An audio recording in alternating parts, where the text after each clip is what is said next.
Good morning, everybody. Why did we go to war with Britain during the Revolution? Well, lots of things happened that antagonized the American colonists, and it was on this date in 1765, November 1, that Parliament passed the Stamp Act, and that really ticked off the Americans.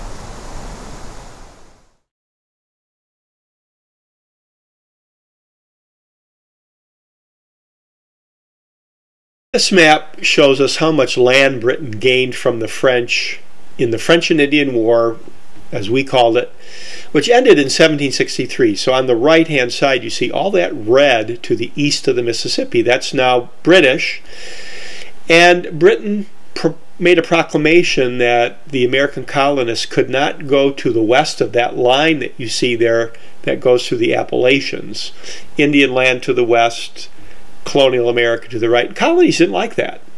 So here's George III. What's his role in all this? Different people have different opinions. Was he an outright tyrant, or was he just clueless? But he becomes the bad guy. The next year, 1764, Parliament passed the Sugar Act, and this was one of the first attempts at directly raising revenue from the colonies. So this is a year after the French and Indian War ends. And that same year, Parliament passed a Currency Act prohibiting the colonies from printing their own paper money. So Parliament's really trying to control the economy of their American colonies. So James Otis, 1764, in a town meeting in Boston, comes up with the great phrase, taxation without representation is tyranny.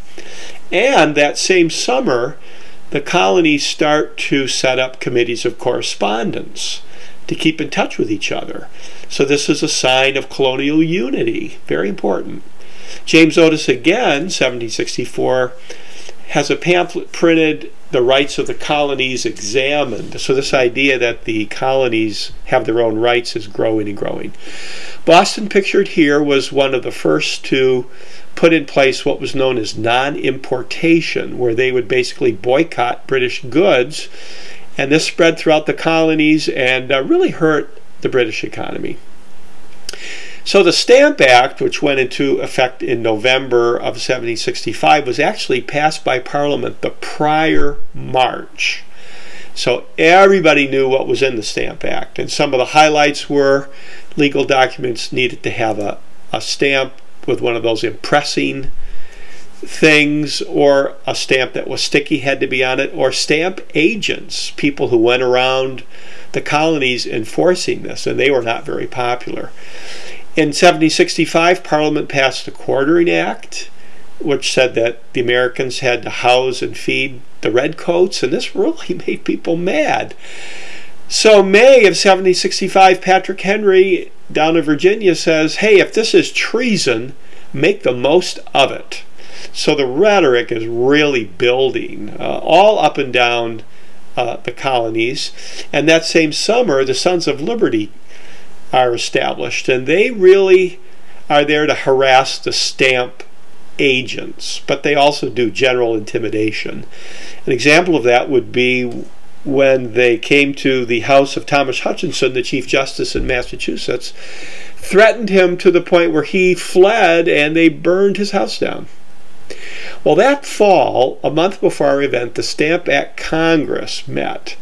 This will become the Continental Congress during the Revolution. This is very important because it's one of the first examples of the colonies working together in a legislative body, so to speak. So our event happened November 1, 1765.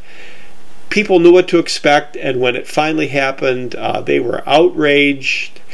Months passed, and in March of the next year, 1766, Ben Franklin, who was in London, testified to Parliament and basically said, if you guys don't back off, revolution is going to happen. And he had all kinds of reasons why it wasn't working politically and economically.